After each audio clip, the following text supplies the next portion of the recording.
The starting point for Bayadère, the Ninth Life, is actually the ballet, La Bayadère, which is actually a really famous ballet.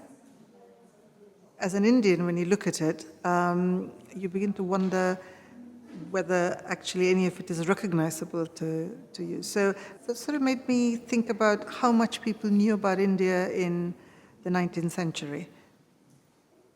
The first decision I made is that actually I wasn't that interested in the story of the ballet, which is a story of love, of jealousy, of betrayal, of death.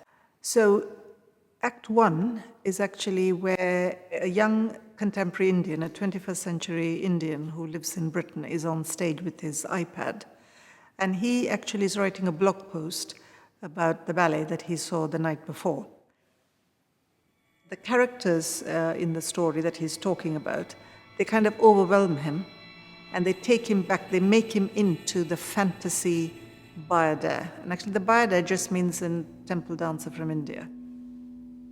And then through the words of Gautier, the French dance critic who met the first Indian dancers ever to arrive in Europe in 1838, through his words, I try and show what the fantasy is all about.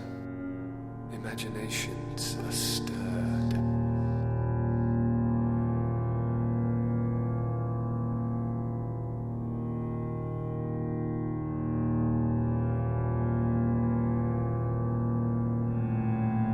Perfume. Beauty.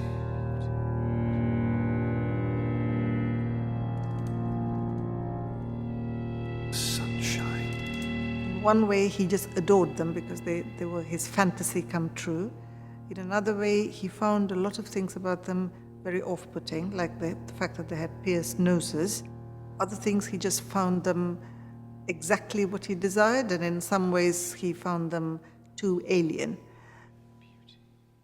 I think where I leave my particular story is that after the Indian dancers leave, I think what we're left with is a Europe which actually in some ways didn't carry on looking like the way it did in the 19th century, because obviously now what we have in the great sort of cities of Europe, as in the rest of the world, a huge cultural mix.